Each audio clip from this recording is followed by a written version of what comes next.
Bangga bersarung mangga. Ingat, para kekasih Allah sudah sampai makom tinggi yang mereka berkata, aku itu sudah seperti merasa di surga biarpun belum masuk surga. Hatinya tentram dan damai. Sampai mereka itu bingung, gimana sih rasanya dendam itu? Allah. Bagaimana rasanya dendam? Wong itu umat Nabi Muhammad kok aku dendamin, bagaimana ini? Dia jahat kepadaku, enggak benar.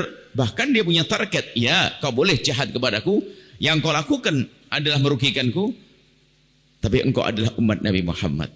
Aku akan perjuangan engkau menjadi orang yang tobat dan menjadi lebih baik. Selalu begitu. Jadi enggak ada punya dendam setelah itu. Lihat, kalau sudah orang punya dendam, benci di dalam hati, ini benih seperti benih. Akan berkembang kejahatannya. Kalau sudah orang nggak seneng dendam tadi itu, akhirnya mulai menggunjing, menfitnah, nggak puas dia, dendam dia, menggunjing, menfitnah, gunjing menghabiskan pahala, fitnah buhtan juga menjadikan sebab hilang pahala. Maka bodohlah orang yang miara kesombongan, melihara benci, dengki di dalam hati. Maka malam ini, ayo kita hilangkan benci. Tentunya untuk menghilangkan benci kita harus ngerasain dulu ada betul benci atau tidak. Kalau kita tidak mengerti ada benci di hati kita, maka membersihkannya pun juga tidak serius. Kalau di rumah kita tidak yakin ada sampah, maka nyapunya pun juga mungkin dipilih bagian-bagian tertentu. Tapi harus kita saat ini menyadari mana penyakit itu ada atau tidak. Kita lihat siapa orang yang ada di kiri kanan kita dulu. Siapa yang bermasalah dengan kita. Hari ini pikiran kita harus melayang pergi ke sana. Tetangga yang bikin masalah. Saudara kita mungkin ada yang berebut waris di keluarganya. Mungkin di sana siapapun coba yang pernah menyakiti kita, yang bikin kita kesel, Anda rasakan. Ingat itu semuanya. Kemudian setelah itu akan kita balik. Biasanya kan begitu, kalau orang pengen diobati itu bagian yang sakit di mana-mana udah dioperasi. Disadari dulu, aku punya dendam dengan si fulan tuh. Nah, baru betul. Sekarang kita coba cara ngobatinya di tempat sakit ini. Jangan sampai kita punya bisul di lutut lalu kita obati adalah di jidat. Nggak bisa. Di tempatnya itulah yuk kita obati. Sekarang ayo kita lihat diri kita sendiri. Siapa yang punya masalah dengan kita? Kita harus jujur. Gak ada yang tahu, hanya Allah. Cuman di hati Anda kok hari ini. Malam ini hati Anda.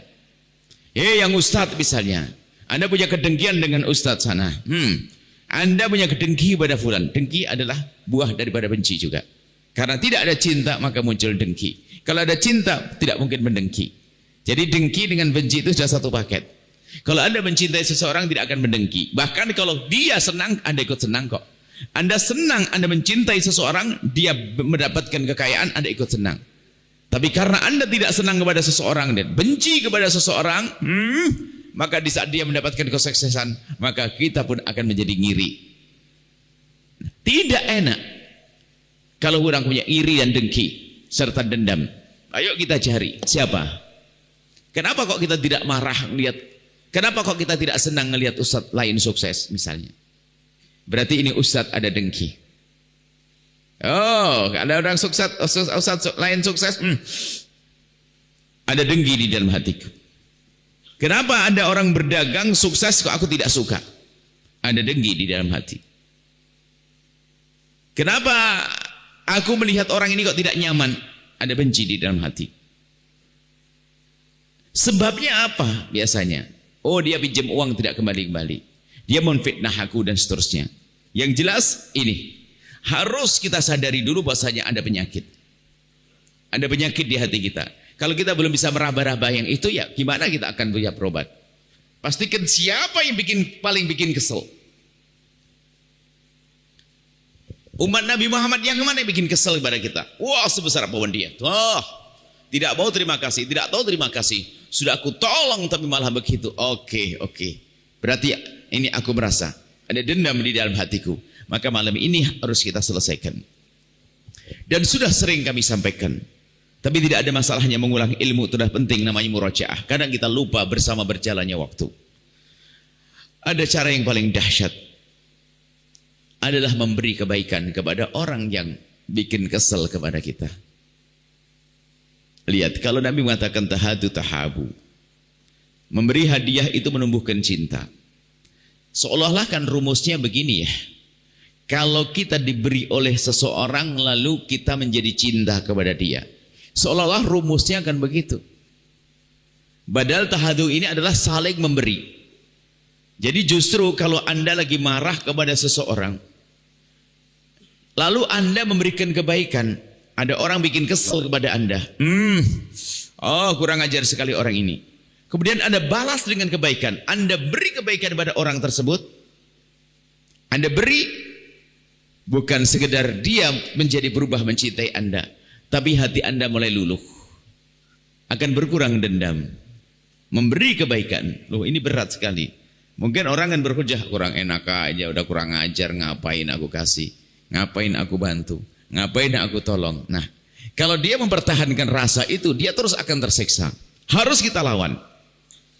Namanya berjuang harus seperti itu. Ini kita ingin sukses, gak ada enak-enakan. Untuk menjadi sukses, untuk menjadi orang punya pangkat tinggi mulia di hadapan Allah, harus ada perjuangan. Memberi kebaikan, biasa memberikan kebaikan. Paling tidak, jangan membalas dengan ketidakbaikan. Suatu ketika ada orang bertanya kepada Rasulullah, ya Rasulullah, ada orang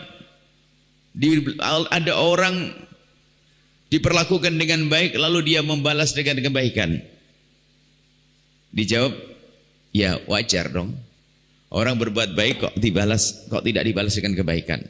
Hal jazaul ihsan ilal ihsan. Tidak ada kebaikan kecuali dibalas kebaikan. Orang berbuat baik, orang diberi kebaikan lalu membalas kebaikan, itu wajar. Lalu ada lagi, ya Rasulullah, bagaimana kalau ada orang berbuat jahat kepadaku lalu aku balas dengan kejahatan? Nabi menjawab, kalau engkau membalas dengan kejahatan, kamu sama seperti dia. Lalu yang istimewa bagaimana? Ini jawab Nabi. Yang istimewa adalah jika ada orang berbuat jahat kepadamu, mendolimimu, kau balas dengan kebaikan. Itu baru istimewa. Lah, memberi kebaikan ini kan nggak gampang. Tapi kita harus malam ini belajar. Harus kita paksakan berbuat baik. Kalaupun kita belum bisa memberikan kebaikan dalam bentuk materi, hadiah atau apapun, akan tapi malam ini kita bisa memberikan kebaikan untuknya. Apa itu? Dengan mendoakan, gempur dengan doa-doa kebaikan, dan juga membiasakan dengan doa baik ini adalah untuk menghindari caci maki. Hari ini kita habis hidup kita untuk caci maki, kebiasaan caci maki dan mengolok. Kalau sudah nggak cocok sama orang mencaci, mengolok, nggak ada perlunya. Caci maki harus kita tinggalkan. Bagaimana kalau caci maki itu kita ganti dengan doa? Kadang kita marah dengan kebijakan pemerintah, misalnya presiden, gubernur, wali kota dan sebagainya, atau siapapun. Kebijakan yang tidak benar, maka tidak perlu kita rubah jadi caci maki. Bagaimana kalau kita rubah dengan panjatan doa? Seperti Imam Hasan Basri berkata, Imam Hasan Basri, beliau adalah orang yang sudah sukses dalam membersihkan hati dan mendidik umat untuk bersihkan hati. Imam Hasan Basri berkata, demi Allah, kalau seandainya ada berita dari malaikat, maksudnya kalau seandainya aku diberitahu bahwa aku akan diberi doa yang dikabul oleh Allah, maka doa itu akan aku gunakan untuk mendoakan pemimpin, semoga Allah memberikan hidayah kepada mereka. Loh, kalau mendapatkan hidayah kan enak, kalau mendapatkan bimbingan enak. Termasuk kalau ada orang berbuat salah kepada kita, kita suruh pilih, ngomong langsung mati, atau dia mendapatkan hidayah. Maka lihat, paling enak adalah kita mendoakan agar dia mendapatkan hidayah. Bukan pengen mati, bukan kita hancurkan. Enggak. Hari ini kita perlu belajar lembut hati. Di hari yang biasa kita dengan permusuhan, dengan keributan, ayo malam ini kita bersih hati dengan cara mendoakan orang-orang yang bermasalah dengan kita. Tentunya PR-nya setelah ini adalah untuk melalui malam nisfu Sya'ban ini. Nanti masih ada sisa waktu. Anda bayangkan wajah mereka-mereka yang kurang ajar kepada Anda, wajah-wajah mereka yang suka zalim kepada Anda gempur dengan panjatan doa. Di saat berpisah, bahkan di saat bertemu pun Anda jangan mengucapkan kalimat kotor. Ini juga yang kami serukan selama ini. Di dalam rumah tangga itu, jangan sampai ada kalimat kasar antara suami istri. Jangan ada mengangkat suara. Jadikan rumah kita rumah cinta. Jangan biasa dengan keributan di rumah tangga. Cemberutnya seorang istri, kerasnya seorang suami. Mulai kapan cemberut muka masam menjadikan sebab tumbuh cinta? Tidak ada. Mulai makan bentakan seorang suami menumbuhkan cinta? Tidak ada. Tapi karena ada suami yang suka bentak istrinya. Ini kan harus dijadikan bahan renungan. Di malam yang mulia ini kita renungi. Makanya jangan juga kita luput. Kita bicara tentang dendam kepada orang yang jauh di sana harus kita hilangkan. Dendam kepada tetangga, dendam kepada rekan kerja. Kita marah dengan mereka. Cuman kadang orang yang sibuk membersihkan hati dengan orang di luar, tapi dengan yang di dalam pun tidak baik. Dengan istrinya tidak baik, dengan suaminya tidak baik, dengan anaknya tidak baik, dengan ayahnya tidak baik. Picik dia. Yang lebih utama untuk dibenahi harus dibenahi. Maka malam ini akan kita beresin semuanya. Siapa yang direbut warisnya oleh saudaranya? Jangan diomongin. Kalau kita menggunjing dia, lihat dosa bagi kita. Ngomongin dia. Menggunjing dia dapat dosa. Lalu apa yang harus kita lakukan di saat kita dizalimi oleh saudara seperti itu? Oke, kita akan selesaikan misalnya. Menuntut ke mahkamah, tapi tidak dengan benci. Jangan pakai kalimat kotor. Tetap kita mendoakan, ya Allah, semoga adik atau kakakku kau beri hidayah. Kau beri segala kebaikan, ya Allah. Semoga kau lapangkan rezekinya, ya Allah. Terus kita mendoakan dengan doa kebaikan. Tidak bisa mendoakan dengan doa jelek. Tidak perlu kita mencaci maki dan mengolok. Ya, caci maki jangan jadi kebiasaan. Biarpun alasan untuk berjuang, untuk dakwah. Suatu ketika ada seorang pemimpin. Yang dia adalah pemimpin yang punya ilmu. Atau seorang diingatkan dengan bahasa kasar. Cuman hanya dijawab begini. Ada orang yang lebih bagus dari kamu dan lebih jelek dari aku. Lebih bagus dari kamu, lebih jelek dari aku. Tapi tidak pakai kalimat kasar seperti itu. Siapa lebih bagus dari kamu? Ada Nabi Musa. Lebih jelek dari aku, Firaun. Bagaimana Allah mengajarkan untuk datang dengan qaulan layyina. Kalau ngomong masih dengan kalimat baik loh ya.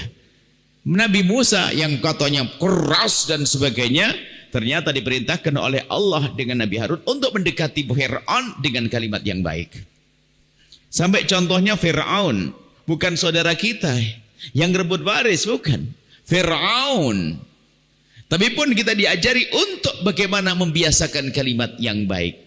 Sebab apa? Kalau kita biasa dengan kalimat kotor, lepas dari sana, nanti di rumah jadi kotor.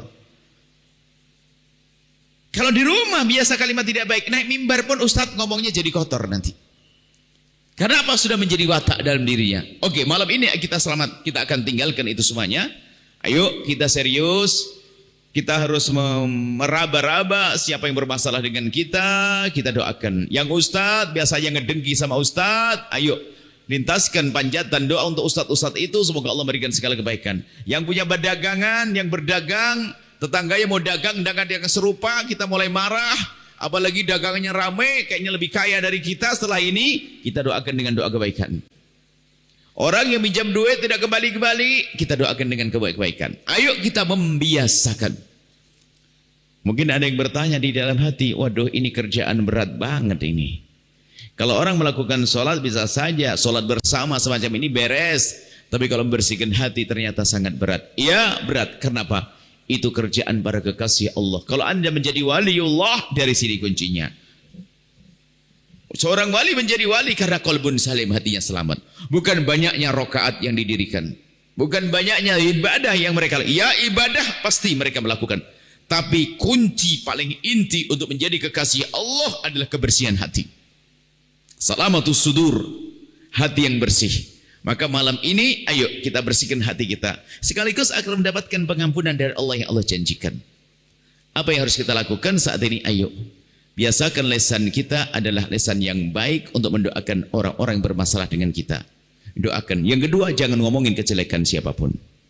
Yang ketiga, jangan mencari-cari kejelekan. Atau kita balik, pastikan kita tidak biasa mencari-cari kejelekan siapapun. Ada orang hobi mencari kejelekan orang. Kemudian setelah menemukan kejelekan orang, ngomongin kejelekan orang, dosa semuanya. Yang suka mencari-cari kejelekan orang, lihat diancam oleh Rasulullah, man tatabba'a aurata akhihi tatabba'a Allahu auratah. Barang siapa yang mencari-cari kejelekan orang, maka Allah akan bongkar aibnya dia sendiri. Wa yafdhahu, dan Allah akan rendahkan dia, akan jatuhkan kemuliaan dia, wibawanya dia, akan rendahkan walau fi wasti baitih, biarpun di rumahnya. Maka kalau ada orang kerjaannya nyari-nyari kejelekan orang, mencaci orang, menjelekkan orang, dia sendiri tiba-tiba di rumahnya saja tidak terhormat. Kalau Anda di hadapan Allah tentu mulia, tapi di hadapan manusia Anda tidak terhinakan, di keluarga tidak terhinakan. Kuncinya ini, jangan biasa mencari-cari kejelekan orang lain. Karena itu menjadikan sebab kita benci, menjadi sebab murka Allah dan seterusnya. Kemudian selanjutnya, kalau sudah kita tahu orang berbuat salah kepada kita, berarti kita melihat kejelekan seseorang. Kita melihat kejelekan seseorang, baik kejelekan pribadi, dosa dan sebagainya, ayo kita doakan semoga Allah mengampuninya. Pastikan dengan kebiasaan semacam itu. Kita perlu melihat ini, melihat orang berbuat salah, berbuat dosa. Jangan hati kita mati cuek bebek.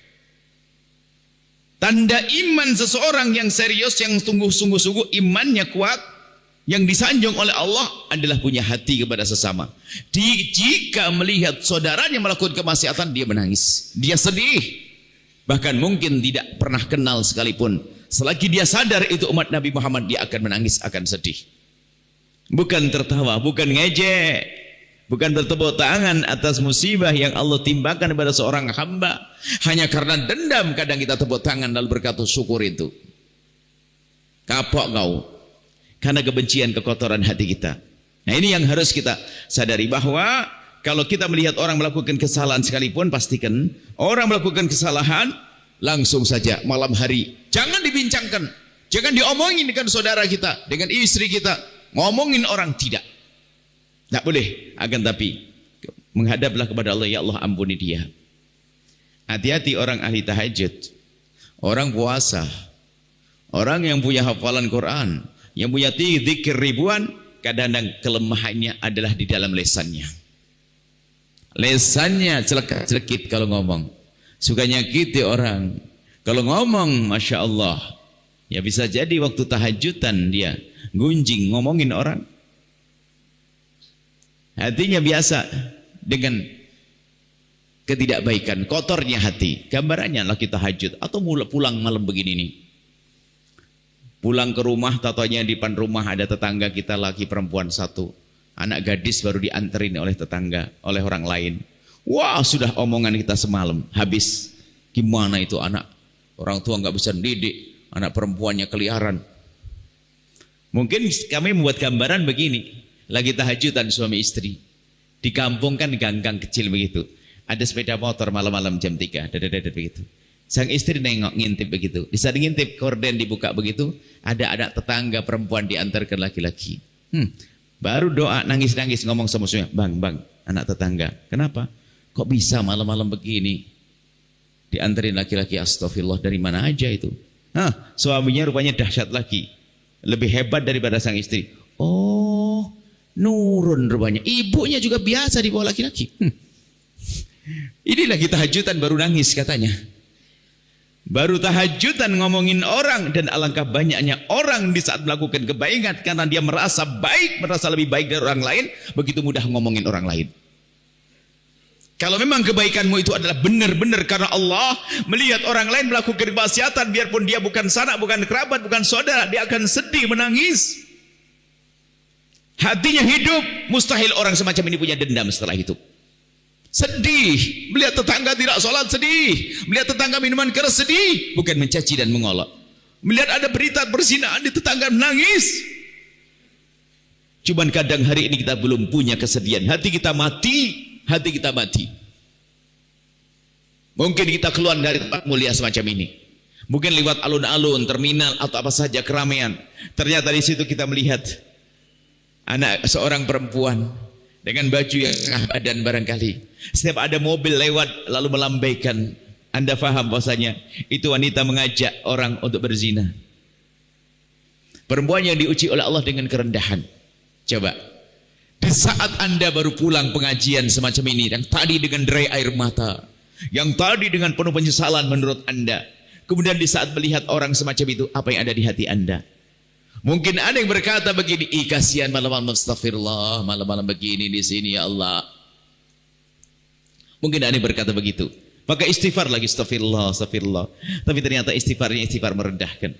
Siapa di antara kita yang di saat melihat orang semacam itu kemudian dia menundukkan kepala sejenak, kemudian mendongakkan kepala, mengangkat wajah, kemudian mengangkat tangannya lalu berdoa, ya Allah, itu umat kekasihmu Nabi Muhammad, seorang perempuan yang seharusnya mulia di rumahnya, tapi hari ini berada di jalan. Kami mohon ya Allah, jadikan hari ini adalah hari terakhir dia di tempat yang tidak baik ini ya Allah, kembalikan ke tempat yang mulia, ampuni dia ya. Siapa yang seperti itu? Dengan tetesan air mata. Kita sering sombong dengan kebaikan kita. Kenapa? Karena hati kita masih belum bersih. Bisa jadi itulah karena ada musyahana, ada kebencian, ada dengki kepada umat Nabi Muhammad sallallahu alaihi wasallam, tidak akan diampuni oleh Allah malam ini. Kemudian kita lanjutkan, itu melihat orang berbuat salah, tolong melihat mereka jangan memandang dengan pandangan picik dan merendahkan. Jangan ngomongin kejelekan siapapun, nggak ada perlunya. Atas nama dakwah, atas nama amar ma'ruf nahi munkar, ada aturannya. Kemudian yang terakhir itu tadi, di saat ada orang berbuat salah kepada kita, ayo kita doakan dengan doa kebaikan. Mendoakan dengan doa kebaikan. Kita ingin membiasakan hidup kita seperti itu. Di rumah indah, di masyarakat indah, cuman mendoakan doa kebaikan kepada orang yang berbuat salah kepada kita, ini tidak gampang. Dan memang tidak gampang, karena itu membersihkan kotoran di hati kita. Mungkin bisa kita sebut ini operasi besar di dalam membersihkan hati. Maka kalau operasi besar harus ada obat biusnya. Kami sering menyebut obat bius. Sekarang kami beri obat bius sederhana sekali, agar Anda setelah ini dijamin akan mampu mendoakan orang yang berbuat salah dan kurang ajar kepada Anda. Karena obatnya diberi oleh Rasulullah sallallahu alaihi wasallam. Ada satu riwayat hadis dari Abi Darda, Anin Nabi sallallahu alaihi wasallam. Imam Muslim meriwayatkan hadis, "Ma min 'abdin muslimin yad'u li akhihi al-muslimi 'ala dhahril ghaibi illa wa qala al-malaku wa laka bimithlin." Tidak ada seorang mukmin yang mendoakan orang lain yang saat orang itu tidak ada di hadapannya. Yang makna tidak ada di hadapannya memang tidak ada beneran, tidak ada di depan matanya. Yang kedua maknanya adalah lagi bermusuhan. Kalau ada orang bisa mendoakan orang lain yang lagi bermusuhan dengan dia, yang tidak cocok dengan dia, maka malaikat mendoakan walaka bimithlin, engkau mendapatkan seperti yang engkau panjatkan dalam doamu. Maka para ulama menyebutkan ini, Anda fahami makna ini. Doa, ada doa yang sangat mudah dikabul oleh Allah tapi sangat dilupakan oleh hamba Allah, yaitu doa dengan cara pantulan, bukan doanya orang egois. Ya Allah, jadikan anakku anak-anak hebat, soleh, alim. Ya Allah, jadikan aku, anakku, usahaku, bisnisku. Itu biasanya doanya orang sombong, bisa saja begitu. Karena dia ingin menjadi orang paling kaya, biar anaknya paling hebat, menjadi sombong dirinya. Kadang susah dikabul oleh Allah. Tapi doa yang dahsyat lagi adalah sambil membersihkan hati kita dengan pantulan, agar didoakan oleh malaikat. Ya Allah, itu anaknya tetanggaku yang kurang ajar itu ya Allah. Itu anaknya orang yang pinjam uang kepadaku enggak balik-balik ya Allah. Jadikan dia anak yang soleh, anak yang baik, anak bisa menjadikan sebab kemuliaan orang tuanya ya Allah. Kalau pengen anak kita baik, doakan anaknya orang yang bermasalah dengan kita. Cari itu. Cari siapa yang kurang ajar kepadaku. Oh dia. Ya Allah, semoga anaknya menjadi anak yang baik ya Allah, anak yang soleh ya Allah. Walaka bimithlin, malaikat mendoakan kamu dapat duluan. Anakmu yang akan dididik dulu oleh Allah. Orang yang bermasalah tadi, pinjam uang tidak kembali, gali, menfitnah. Saudara yang merebut waris, gempur setiap malam dengan doa kebaikan. Malaikat menjawab, engkau akan mendapatkan duluan. Lihat, dengan janji semacam ini akan indah. Maka pastikan setelah ini rugi kalau Anda doakan doa kejelekan. Ada satu riwayat disebutkan kalau kita mendoakan jelek kepada orang, ada memang orang yang didoakan jelek itu ada. Ada orang yang boleh didoakan jelek. Tapi jangan-jangan kita salah. Mungkin dia berbuat zalim kepada kita. Kita bisa saja doakan jelek kepada dia. Tapi jangan-jangan dia berbuat zalim kita memulai dulu. Sehingga doa-doa yang kita panjatkan tidak sampai kepada dia. Doa jelek yang kita panjatkan untuk orang, kalau orang itu layak didoakan, ia akan kena ke dia. Tapi kalau dia tidak layak didoakan, akan dikembalikan ke kita. Makanya tetap rugi deh doain kejelekan itu. Maka yuk biasakan lisan Anda untuk tidak mendoakan jelek, doakan kejelekan kepada siapapun. Nah kalau ini jadi budaya di rumah Anda, Masya Allah. Dia dari Anda tidak mau mencari kesalahan orang, Anda tidak mencaci dan mengolok. Kemudian setelah ada orang buat salah, lalu Anda doakan dengan kebaikan. Apa yang Anda temukan di rumah Anda? Rumah mesra, rumah indah, rumah bahagia. Tidak ada suami istri saling caci dan saling olok. Tidak ada suami istri saling merendahkan, dan tidak ada suami istri saling mendendam. Di dalamnya bukan orang dendam, keindahan. Alangkah indahnya hidup. Termasuk yang kami serukan di tahun ini adalah damai di dalam keluarga. Tentunya untuk mencapai kedamaian yang sesungguhnya, tadi yang kami sampaikan. Suami istri tidak perlu saling olok. Dengan orang lain saja nggak boleh, apalagi dengan pasangan. Maka seorang suami yang biasa mengangkat suara dengan istrinya lebih mencaci, itu adalah iblis pakai kopiah dia. Dia merusak rumah. Seorang perempuan juga begitu, mengangkat suara mencaci suami, dia adalah perusak dalam rumah. Pastikan rumah tangga Anda indah. Kalau Anda memang orang yang punya kesalahan, tobat. Akan tapi ketahuilah, penutup omongan kami yang sepanjang ini tidak akan berguna bagi Anda atau bagi siapapun yang punya sifat dua ini. Kalau Anda tergolong orang punya sifat berikut ini, maka omongan ini percuma. Sampai di rumah-rumah sih tetap. Siapa? Orang yang tidak pernah mau mengoreksi diri dan hanya senang menyalahkan orang lain. Apalagi pasangan. Kalau dengan pasangan ada orang egois, tidak bisa menyadari, biarpun seorang suami, ustadz barangkali, tetap manusia bisa salah. Kadang dia tidak mau merasa bersalah. Lah ini, menyalahkan orang terus. Jadi kalau ribut, kamu, tidak pernah menyadari. Dan kalau orang semacam ini repot dalam hidupnya, tidak pernah menyadari dirinya. Biarpun yang salah pasangan, dia harus meraba-raba. Jangan-jangan dia berbuat salah sebabnya aku. Indah. Ini kalau orang dengan kesombongannya semacam ini gayanya iblis. Tidak bisa benar di rumah tangga. Dinasihati nggak bisa. Dinasihati nggak bro. Hanya iya tok, tapi sampai di rumah tetap saja.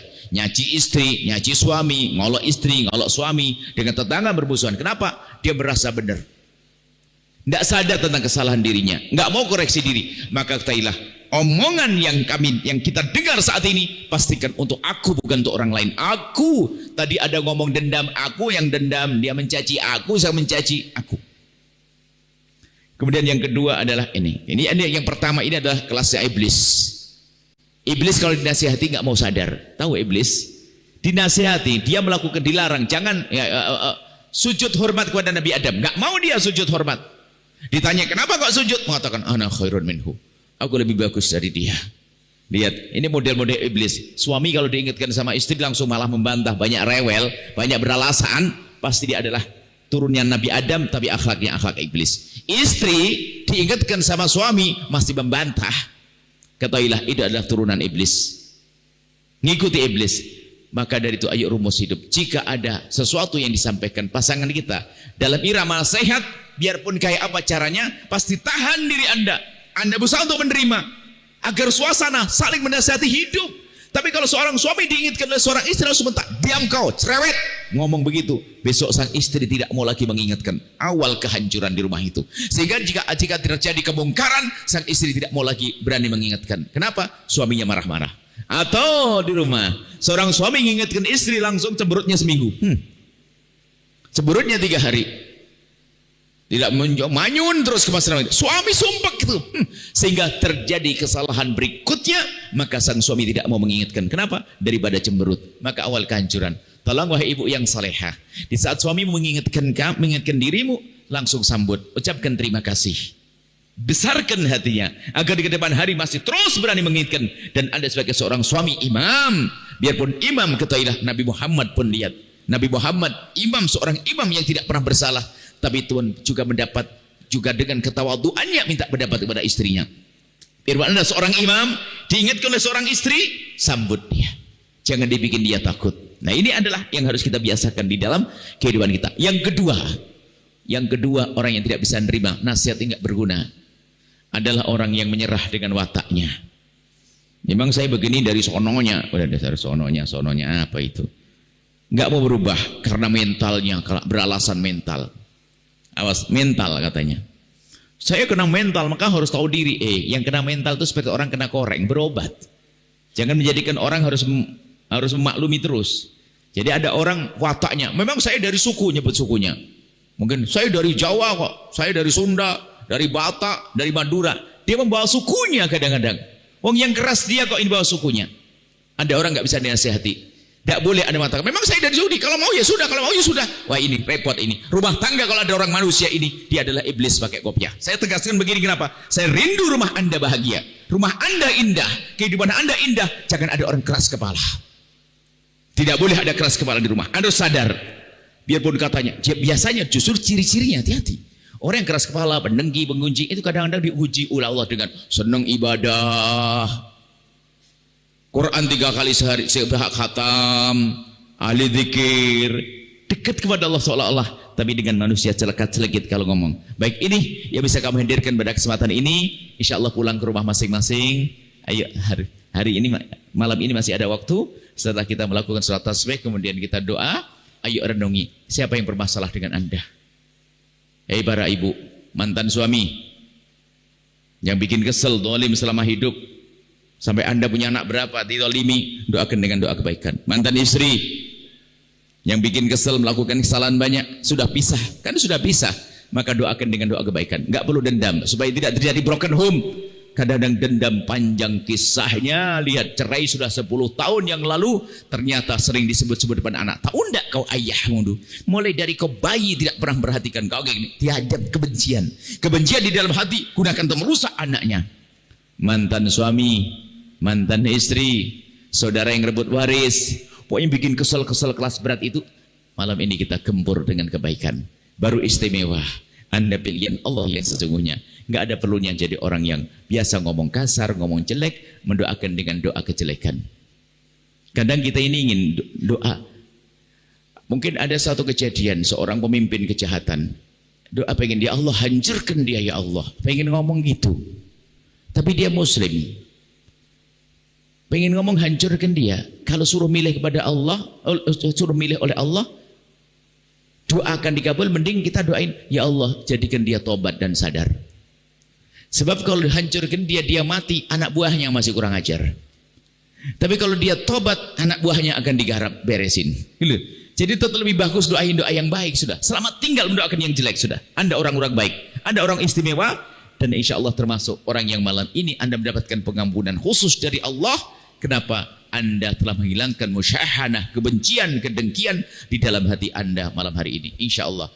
Tolong nanti setelah ini catat orang-orang kurang ajar kepada Anda yang bermasalah dengan Anda, dahulukan sebelum doakan anak-anak. Saya doakan anak-anak baru yang terakhir. Jika ada yang mengganggu saya dahulukan itu dari anak saya. Kenapa? Kami tidak mau mendoakan anak-anak dalam keadaan hati saya masih dendam kepada orang. Tak habisin dulu orang-orang yang kurang ajar itu. Ya Allah, lapangkan rezekinya, beri kebaikan untuk anaknya. Baru kita doakan anak kita bersih, hebat untuk anak-anak kita. Begitu. Beresin dulu itu penghalang-penghalang doa itu. Orang-orang yang kurang ajar kepada kita. Kita doakan dengan doa kebaikan, baru doakan anak-anak kita. Yakini inilah ilmu. Inilah ilmu yang kita butuhkan hari ini untuk menjadi bahagia di dunia hingga kelak di surga.